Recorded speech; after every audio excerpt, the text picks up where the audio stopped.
I have searched for a man and a woman who would stand in the Oval Office and pray and call for the restoration of the fortunes of Zion.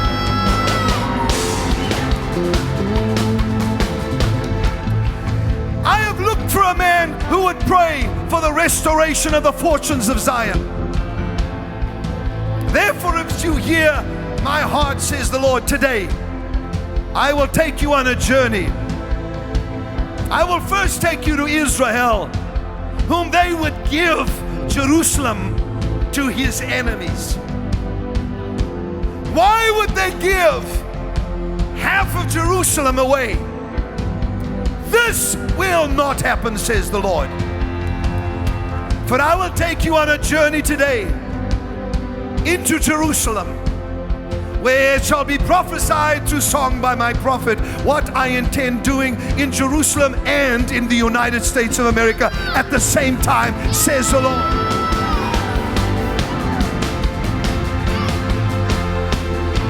I am restoring the fortunes of Zion.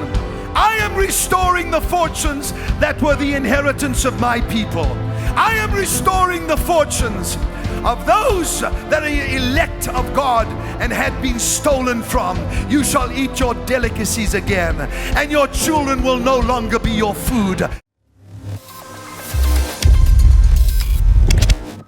Hello, everybody, and welcome to Analysis. We have got such an exciting broadcast for you today.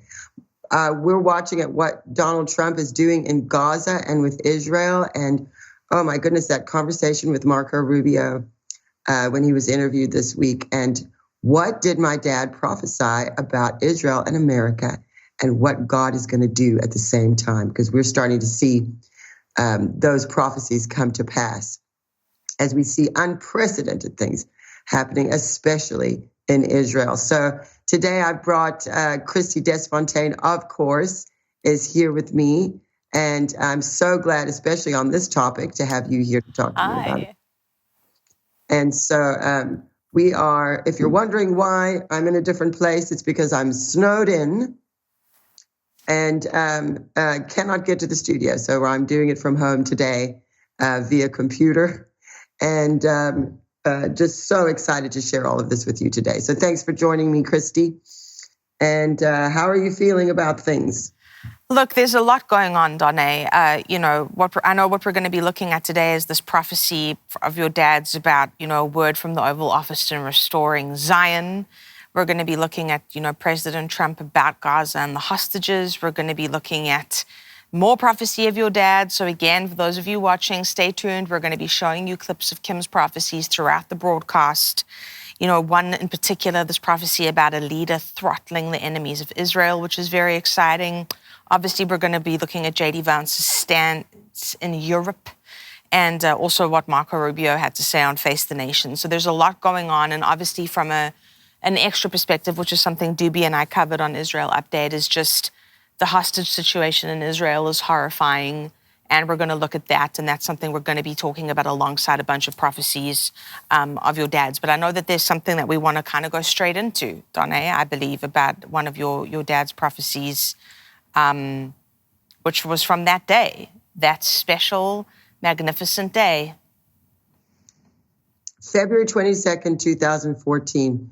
He prophesied about so many different things at different times, but that particular day, it's like he narrated the future for us.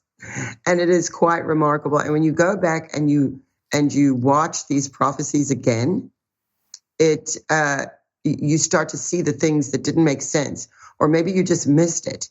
And so that's why we go over these prophecies again and again, because the way it happened with my dad is it would just be a dump of just information, like a download. I think he often referred to it that way, like a download.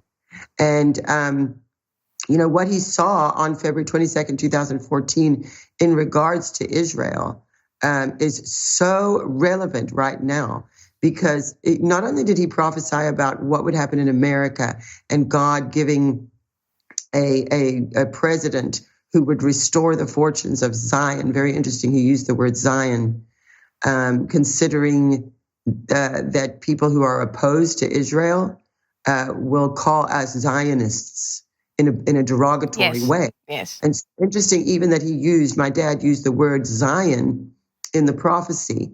And he prophesied about what God would do in the United States of Israel, in the United States of America and Israel at the same time. And he spoke about Jerusalem and how, they want to give half of Jerusalem away. And he says that will never happen. And, it's such a difficult thing, this area of land, this Gaza and Jerusalem, and the situation politically that's been going on there for so long. And finally, we have a president who came in Trump, and said, we're taking Gaza. Basically, he said, we're taking it, it's ours. And sort of has done things in a way that we've never seen any other president do, as in handling this. And so it's very, very interesting. And that's why I'm so glad to have you here today, Christie, because you are our Israel update person, obviously, but also very knowledgeable about this and the depth of what is actually in this prophecy from February 22nd of 2014. I have searched for a man and a woman who would stand in the Oval Office and pray and call for the restoration of the fortunes of Zion.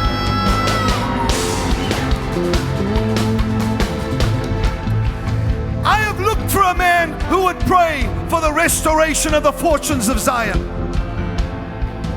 Therefore, if you hear my heart, says the Lord, today, I will take you on a journey. I will first take you to Israel, whom they would give Jerusalem to his enemies. Why would they give half of Jerusalem away?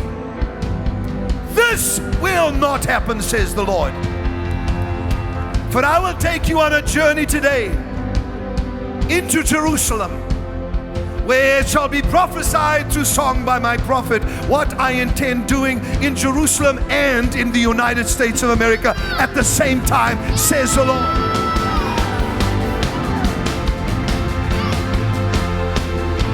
I am restoring the fortunes of Zion. I am restoring the fortunes that were the inheritance of my people. I am restoring the fortunes of those that are elect of God and had been stolen from. You shall eat your delicacies again, and your children will no longer be your food. Unbelievable. Because you know what? You hear that prophecy and it's you're like, yes, that's great. But then you stand where we are in 2025. Yeah. And it is shocking. Yeah. It's shocking. I mean, he could have, the fact that I say this to people so much. My dad being a prophet, of course, he saw this. Yes. The things that are happening have never happened. No. So many ways, like with the government, we're seeing what's going on with Doge and Elon Musk and auditing the government. Like nobody could have predicted that. No. So, you can see why when my dad, being a prophet, looked into the future, he saw these events and his passion for Israel. Yes. So much passion for Israel that God revealed to him the significance and importance of Israel and what it means. So there comes Trump, and he says, Gaza, we're taking it.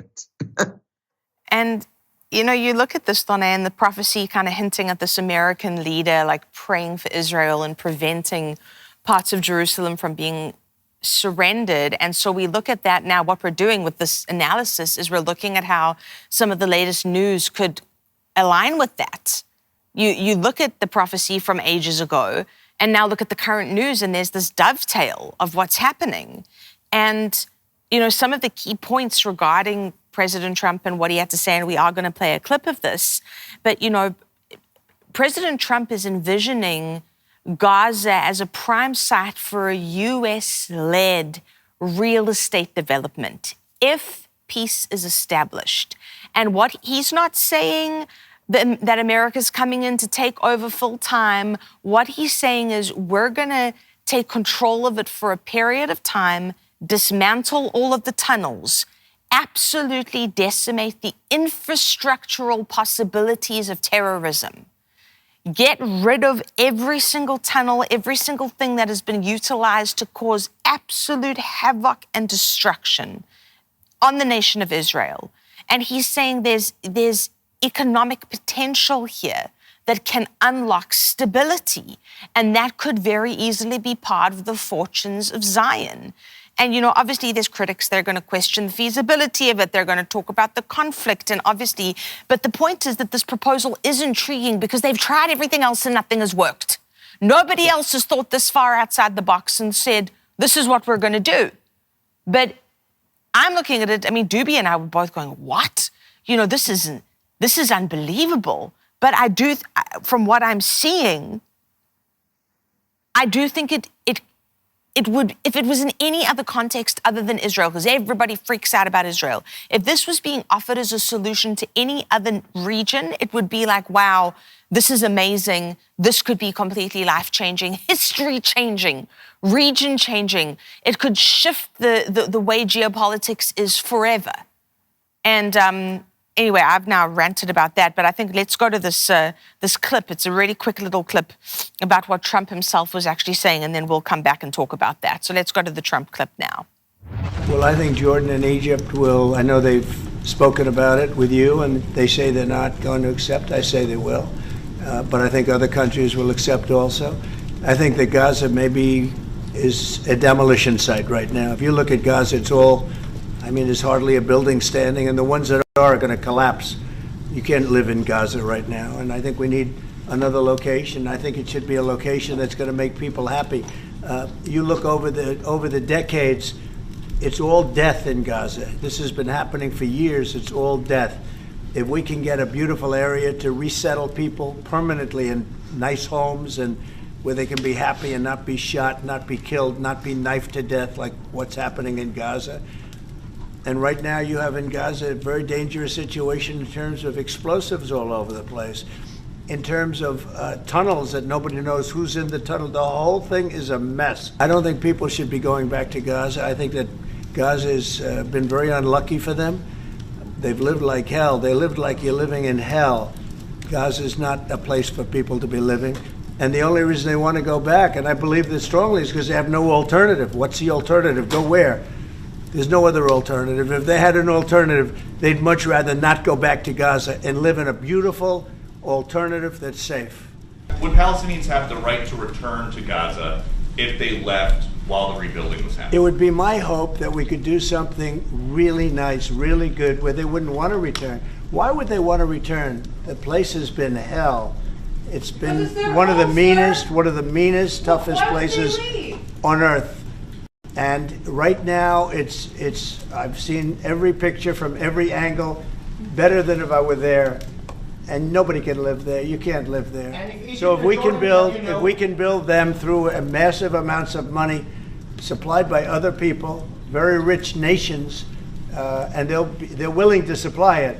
If we can build something for them in one of the countries, and it could be Jordan, and it could be Egypt, it could be other countries, and you could build 4 or 5 or 6 areas. It doesn't have to be one area, but you take certain areas and you build really good quality housing, like a beautiful town, like someplace where they can live and not die, because Gaza is a guarantee that they're going to end up dying. The same thing's going to happen again.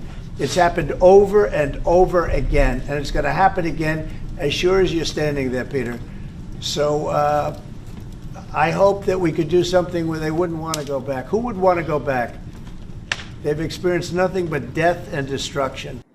I think that President Trump's proposal is the first fresh idea in years, and it has the potential to change everything in Gaza. Otherwise, we can keep coming back to the same thing over and over. Same old, same old, same old. We leave, but Gaza becomes again reoccupied by these terrorists who use it as a base to attack Israel. And he comes forward and he says, let's have a new idea. By the way, I've seen him do this time and again. He cuts to the chase. He asks you these things or says things that people find it jarring initially, and then I said they scratch their heads. They say, you know what? He's got a point here. And then sometimes, and I hope this time too, they say, he's right, because it happened many times. So it's happened this time too. And what is Gaza? Gaza is basically a small area right next to, it's 25 miles from Tel Aviv, which Hamas has used as a springboard for continuous attacks, terrorist attacks against Israel. We come in, we slap them, smack them, and we leave, and then we do it again, and we do it, they do it again, we do it again. It doesn't go anywhere. You see, and he's absolutely right. I love Netanyahu. He's absolutely right. Are they going to just continue in the cycle forever where so much suffering is happening? The Palestinian people, this is what Trump is saying. The Palestinian people are living in a wasteland. They can't go back to that. They can't live there. You can't have a family there. It's not safe. They're offering them something that nobody else is offering. And you look at the reluctancy. I mean, all these other countries surrounding there, they're, Egypt and Jordan, and everyone's agreeing to do things, but it's like they're always the first ones to complain so much. Yet, here you have an opportunity to help if you actually care, and allow them, give them somewhere to stay in your country.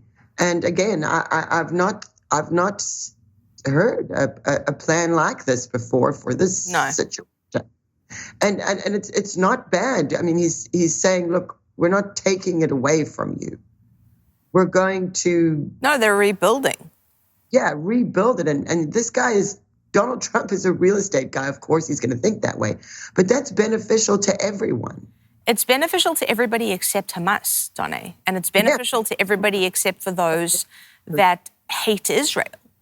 And unfortunately, as of now, the people occupying that space do hate Israel. And a lot of the surrounding nations hate Israel. And so what it is them going, everybody's throwing their toys out the cot and freaking out, when on paper it's the most practical, well-thought-out solution that's ever been presented. But because it would involve dismantling the tunnels that they've been using for decades, and you've now got to ask yourself, has Egypt maybe benefited a little bit from these tunnels? Have some of these other Arab nations maybe benefited a little bit? And also, they don't want to be landed with the Palestinian population. Nobody wants to be landed with them. Because all that's happened since Israel came back into the land is the Palestinian population's gone up, and they've caused havoc. And so their brothers, their Muslim brothers, don't want them. And that's part of the conflict. So could this bold economic plan foster peace? Yes, with logical, sane people it could, very evidently. But could this also be a possible tie to your dad prophesying about restoring the fortunes of Israel?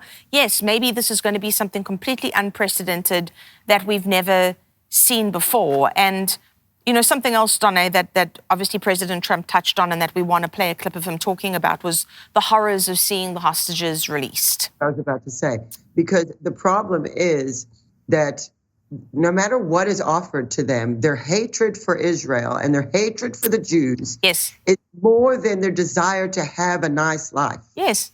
And it's because we've covered this on our broadcast so many times of how they use propaganda, how they raise their children to watch cartoons to make their children from infancy hate the Jews. Yes. It's a completely irrational hatred. And because that's what's driving them, they'll get upset. No, we want to keep our, what? Keep what?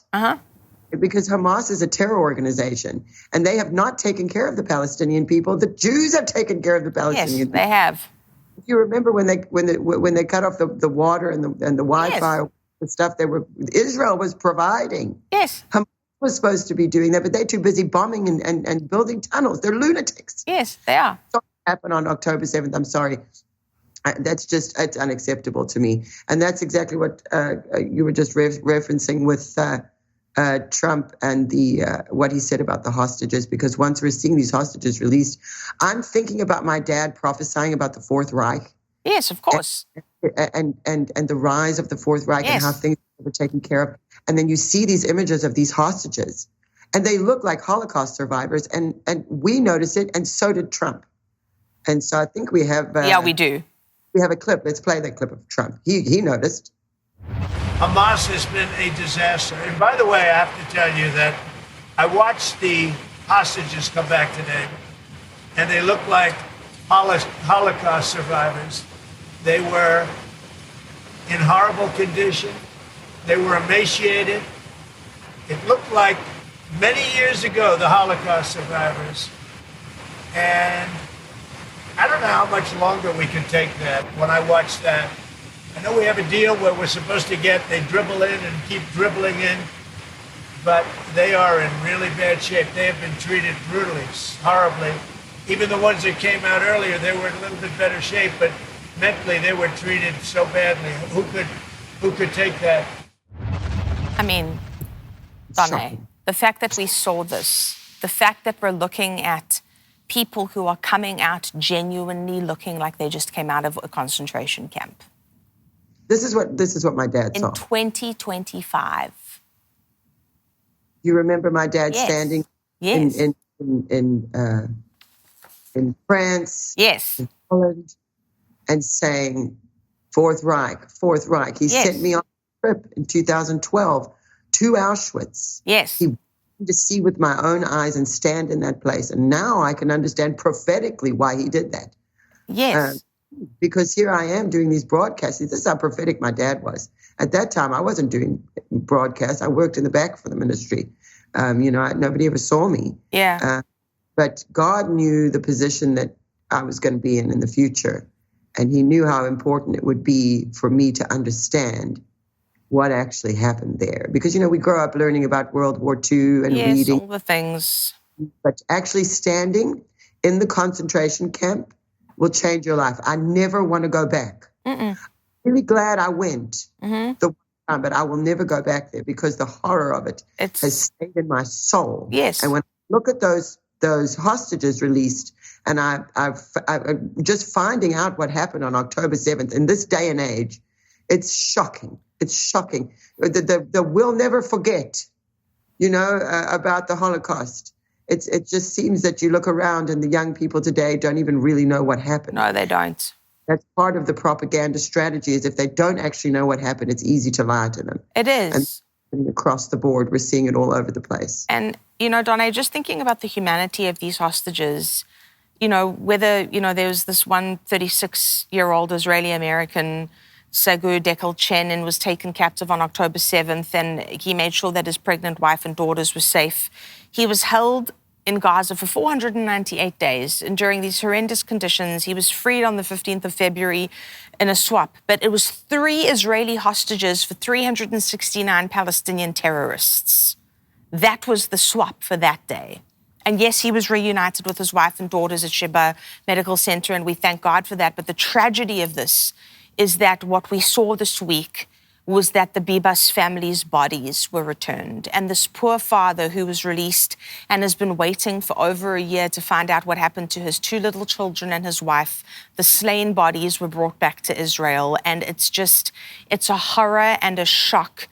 If it was any other nation, everybody would be freaking out, saying they cannot believe the humanitarian crisis of this. How can nations allow this to happen? But because it's Israel, people sit back and they still blame the Jews, even after everything that we've seen happen.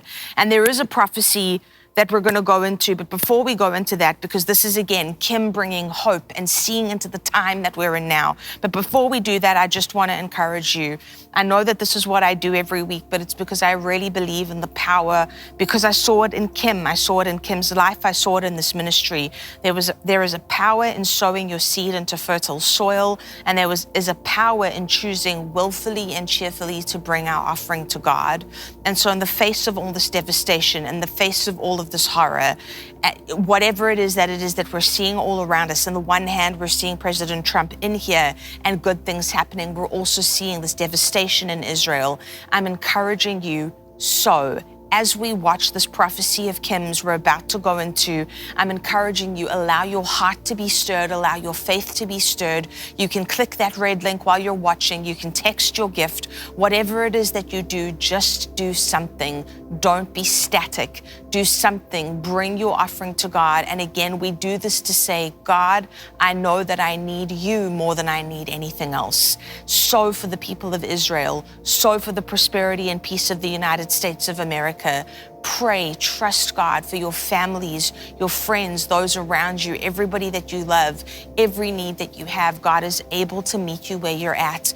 And what He requires on our part is faith. So whatever you're able to bring it in faith, give it in faith. And we're trusting God with you that as you sow into fertile soil, as you sow into the soil that carries the future, every need would be met. So do that now as we go into this prophecy of Kim's, and make sure you stay with us as we come back from that. Let's go to Kim now. I was standing in my garden. Suddenly the Spirit came and removed from my eyes scales. I was praying for America and I was praying for Israel. Nothing unusual. And suddenly behind me, starting behind my back, going in the form of an arrow, were hundreds of thousands of people. And I turned around and I was stunned at what I saw. This was not just a mere dream, but this was a vision. And so I raised my hand like this, and every one of them raised their hands. I looked back and they were doing the same thing. I shouted and they all shouted. They were one. They were one. One party. One party of people.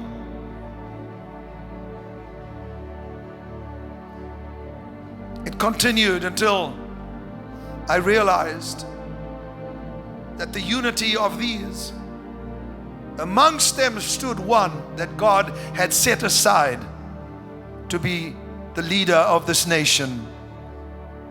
I said, why am I hearing this so soon?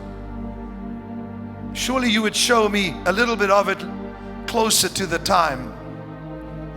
And the Spirit of God said to me, this man has a humble stature, but he is a genius. And then I heard gold. I wasn't sure if this was attached to his name, but he said to me, he will restore the fortunes in this nation because of his brilliance. I couldn't quite see his face because that was not allowed, because there was a mist that covered all the people and he was amongst them. And the Spirit of God made me look at him, and he said, this man will throttle the enemies of Israel. This man will throttle the enemies of the West.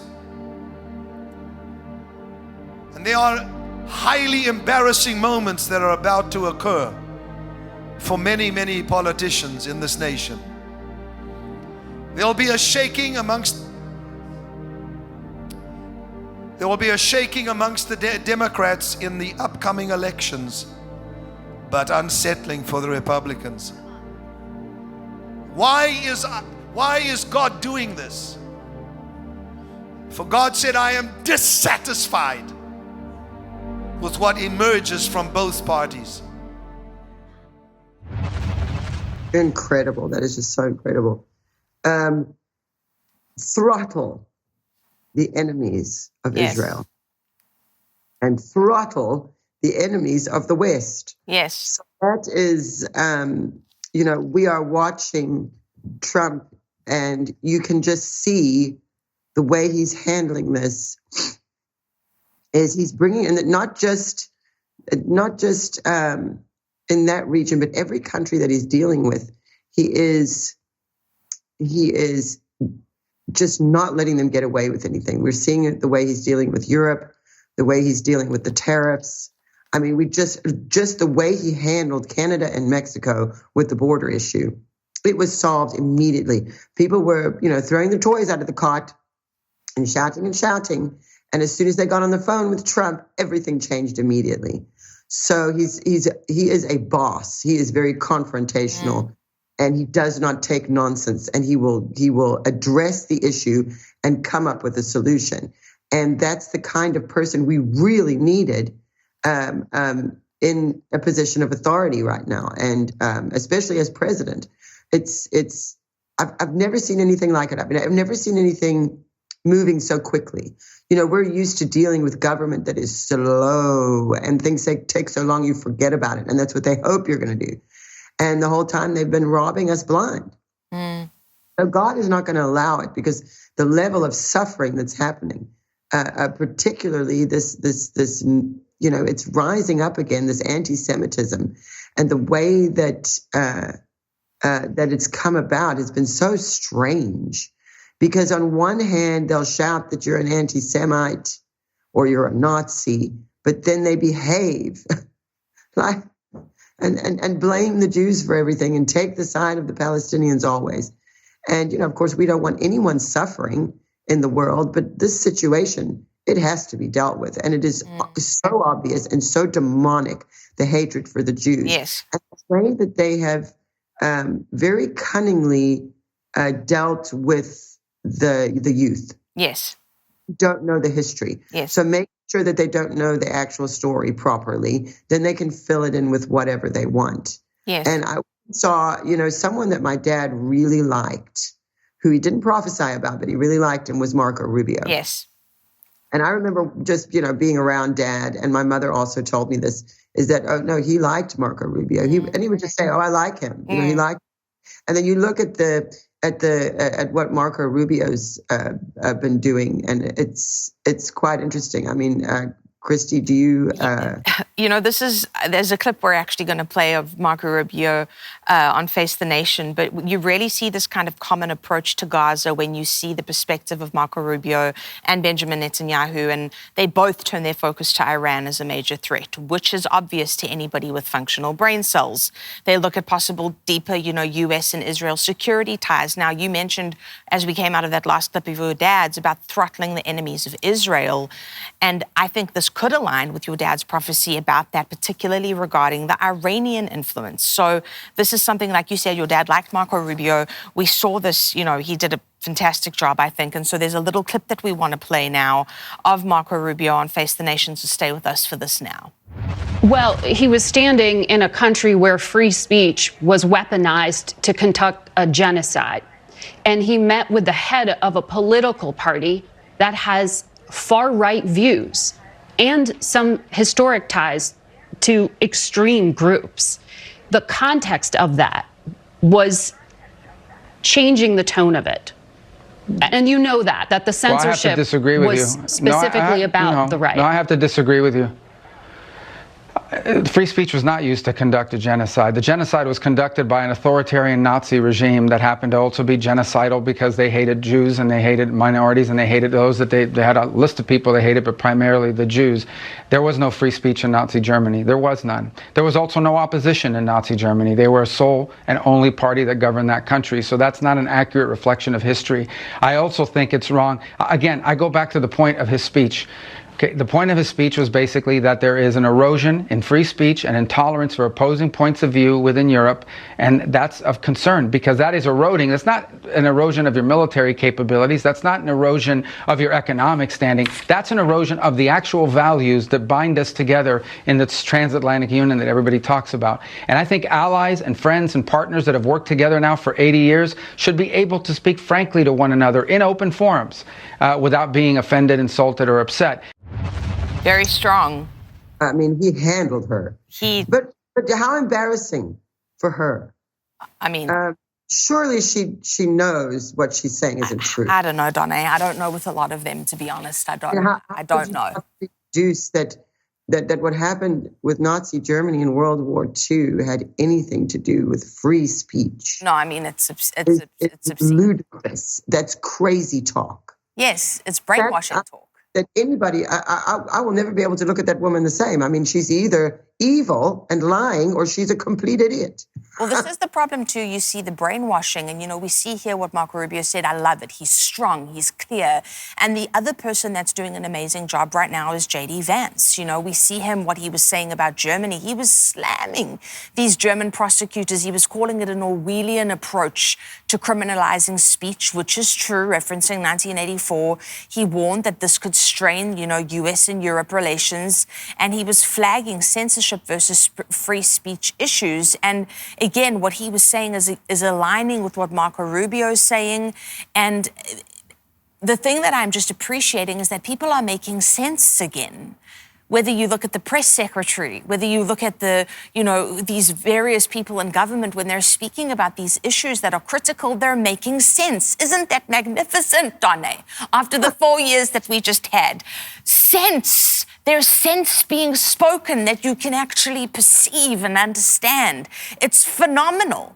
And having said that, your dad, Donné, I don't know if you've got this, if you'd like to read it, but your dad's, we've just got this little transcript to read for you about your dad in Paris and what he said, thinking again about, Europe's approach to speech and immigration leading potentially to conflict or transformation, like which one is it going to be?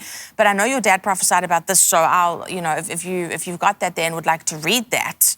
Listen, this is actually a really great prophecy. He was at that church in Paris, and Yes. I've been to the church. When I took that trip to Europe in 2012 that I was referencing earlier, he sent me to this particular church in Paris, and I got a chance to meet the pastors and everybody. Yes. It was a wonderful church. And when he was there, it was in 2010, November 14th of 2010. Yes. I have played this prophecy on the Reawaken America tour. I have used it in all kinds of broadcasts, because he was very specific about things that would happen in Europe, and we're beginning to see this. Here, I'm going to read. We don't have the clip because it's just a short section, so I'm just going to read it to you guys. But he said, "You say, Kim, we don't want a war. Well, too bad. There shall be. But don't get frightened. We have an enemy that wants to invade. Take Christ out of Europe. Sitting on the front row here," and he was pointing to some pastors that had joined him that day. And he said, sitting on the front row here is a pastor from the Netherlands and a pastor from England, and they represent the soil and the territories where God is going to pour out his Spirit. Germany will be included, Italy, there shall be a great move of the Spirit. It is literally the next reformation that will come out because of reconciliation. That's so key. And the Fourth Reich shall be overcome. For the hatred of Jewish people and the people of Christ is causing demonic rage. But God has made a declaration. One word out of the mouth of these people and the battle shall be won. And that word is Yeshua, Jesus.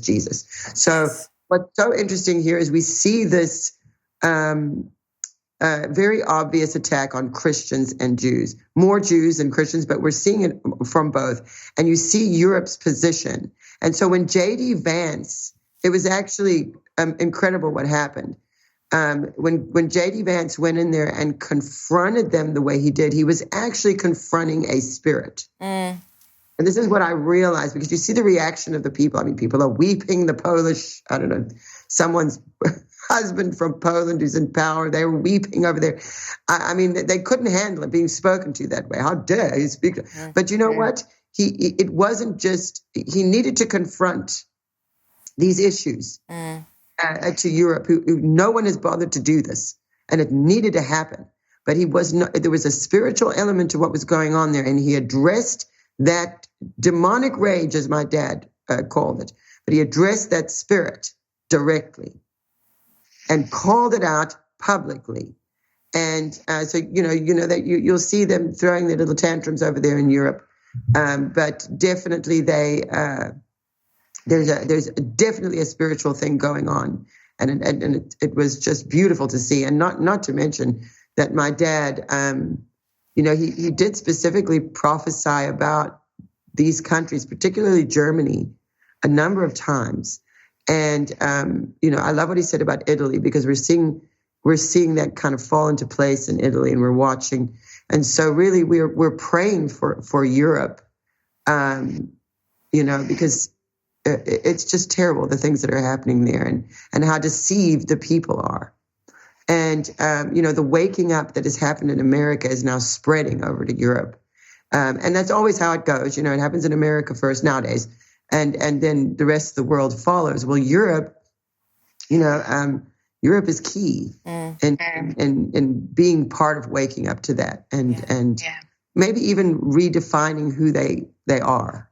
So it really is not just, it's reformation, as my dad said in the prophecies, and that's what God was preparing us for. But it's also a transformation. It's transformative. And it's so necessary for the people, because God's people are in America. God's people are in Europe. God's people are in the Middle East. Yes. God's people are in China underground, hiding away to worship him. And he hears the cry of his people. He's hearing them, and he's bringing answers, and he's bringing solutions. And in a most unexpected and unique way, these things are happening. Not only, it's sort of like a dream come true, kind of. And everybody's not sure, should we get excited? I mean, what's happening with the taxes? Are they going to get rid of the income tax? So it's like it's so many things, but we have to remember, especially here at the House of Destiny, having these prophecies, knowing what was prophesied. God's really helped us to pinpoint the areas in which we need to focus as far as spiritually. Yes. It's easy to see what's happening in the natural, but there is a lot happening spiritually here. And you want to talk about spiritual warfare, but let's talk about some victory in the area. And that's really where we, the restoration of America, as he prophesied, as Dad prophesied about the restoration of America. And we're beginning to see that. We just covered Esther, and in the middle of that prophecy, he said, and in the middle of the restoration, how many times he prophesied restoration? Yes. We would see the woman in the middle of the restoration, agreements between nations. And so again, this week we're looking at this back to February 22nd, 2014. I don't know what happened. I don't know what happened that day. Look at his schedule. Like, what was he doing on February? I don't know. Because this is the most incredible That was day. obviously a good garden day, Donné. I don't know. That was just a good garden day, 21st. I'll go back in my calendar and look like, what did he do? What was he doing? Because that day right there, and I do call it that day because there's something in it. You can't title it, with one or two topics. Yeah. There's so much covered. But that was God preparing us. It was. So that we're looking at these things. We know what to pray for. We know what to feel hopeful about. We know what to be cautious about. Absolutely. And I am so grateful that we have that. And, people are beginning to wake up, and they really are. So many people, especially when it comes to, financially, and the things that are being uncovered with the fraud in the government, because it's not just uncovering stuff in America, it's uncovering stuff over there in Europe as well, and all these other countries. So everybody's freaking out, but it's a good thing. And it's definitely going to help just the regular people. Because you see this, the monarchies were gotten rid of, but it's sort of been replaced by these elitist bureaucracies, and you got the same kind of thing going on with families, and then and extending that power, and the unelected bureaucracy that we don't even see these people's faces. We didn't vote for them, but they're the ones actually running things. That's not the way things are supposed to be. And God is taking care of it. He's not going to allow that. There's too much suffering happening. Too much innocent blood is being shed, and God's not going to stand for it. And so here we have an unexpected group of people. And that's exactly what Dad prophesied about all those years. He prophesied about who God could use. God could use a donkey. Of course, we know that. But there's so much he prophesied about that is connected to this and the way this is happening. And so for me, and for a lot of you watching that know these prophecies, you are seeing that picture. And I just have to say, it is so exciting and so hopeful. And I hope that this has helped whoever you are watching today, I hope this has helped you because it's really helping us. And we are so excited. It's just that every day it's like Christmas. And I see other people posting this on social media. It's like every day it's like, what's next? And we're used to looking fearfully like, oh, what is going to happen now? Oh, what are they going to do to us now? And now it's difficult, some of it to see and to believe even. But it is the exposure and the uncovering that my dad prophesied and God promised to us. And so we're living it right now. And there's nothing more exciting than that. And so as sad as I am not to have my dad here, I am so grateful that he was my dad and that I get to share all of these things with you because we should be very excited to be alive right now in this time. It is an unprecedented time. And so I think we're done for today. Thanks for everybody for tolerating me being at home and not in studio. I did get snowed in, so I can't drive anywhere safely. So I'm still glad to be able to come to you and bring these prophecies to you every week and analyze them. Me and Christie, we just love to do that. And I know you guys love doing that with us too. So don't miss anything House of Destiny has coming out this week. It is all going to be exciting and interesting. I mean, from Monday through Sunday, we have got something for you. So make sure you download our app. Make sure that you are following us on whatever we are on all the social media. So follow us, whichever ones you use, and keep up with this because these prophecies are coming to pass at a rate I never imagined. But it has all been good and so hopeful. And so thank you for joining us today. Thank you, Christie, for joining me again for analysis. And we will be back next week with more. I mean, who knows what is going to happen this week, but we are so excited. And so we continue to pray for all of you, pray for us, and make sure you stay tuned. Don't miss anything. And we'll see you next week. Hello, friends. I'm Donné Clement Petruska, and I am honored to invite you to something truly extraordinary, the Kim Clement Prophecy Vault. Now you can gain unprecedented access to my father's entire digitized video archive. Every prophetic moment, every powerful teaching, every anointed worship session is now available to you in the Prophecy Vault. Plus, I'm excited to share that my dad's special School of the Prophets teachings are included, offering you deep, transformative lessons on hearing God's voice and understanding his revelations. Your partnership is crucial. Not only will you gain access to these incredible resources, but you'll also help us continue the vital work of preserving, digitizing, and adding new Kim Clement material to the archives. I'm inviting you to step into the Kim Clement Prophecy Vault. Let's embark on this journey of revelation together, and I can't wait to see you inside.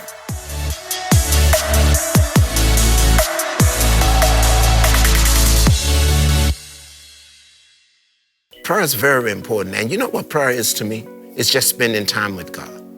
You know, worship is a form of prayer, okay? Reading the word is a form of prayer, all right? But the best way to pray is in the Holy Ghost. And that's something that the devil doesn't want a believer to do. It's good hygiene spiritually, like we wash our bodies and brush our teeth. And when we go in prayer, one of the first things besides praise is I think, forgive me, Lord. I get to clean myself, in his presence and by his grace, not by my works. Prayer can genuinely be therapeutic when it's not taken from this perspective of, I have to make sure I bring this list in again, check off my long list of all the things I need to pray for, but it's just communication. Watch now at real-faith.tv. I'm excited to announce that we're having our first ever mega sale on overstock clearance and brand new products. For example, save over 50% on this season's flannel sheets. Queen size only $59.98. Kings only $69.98. They sell out fast every year, so order now. Save 20% on our brand new My Crosses. They're designed in the likeness of the one I've worn every day for over 20 years. They come in men's and women's, and they're made right here in the USA. Get our 2025 six-piece My Towel sets for only $29.98. Our initial quantities are extremely low, so get them now before they go. And our best-selling standard My Pillows, just $14.98. So go to MyPillow.com or call the number on your screen. Use this promo code to take advantage of our first ever mega sale. But wait, remember that $75 free shipping rule? Well, that ship is sailed, because right now, every order ships absolutely free. We here at the House of Destiny are partnering with you to let our viewers, of course, know about your company. It's Beverly Hills Precious Metal. Andrew, explain how that works. So I'll walk you through it right now. So if you go to bh-pm.com, right there on the homepage, you'll see a form that you could fill out. And that form is very important in letting us know how we can help you. So you just put in your first name, last name, email address, phone number. There's a section that says, how did you hear about us? And in there, put Kim Clement. And then there's a portion where you could write a couple of notes down on the bottom. Usually within about 24 to 48 hours, we'll contact you by phone call, and then we'll go over everything with you. This isn't a high pressure deal. We always recommend that if you feel uncomfortable, take a step back, pray about it. You will gain the answers that you need by doing that, and come back to us when you're comfortable.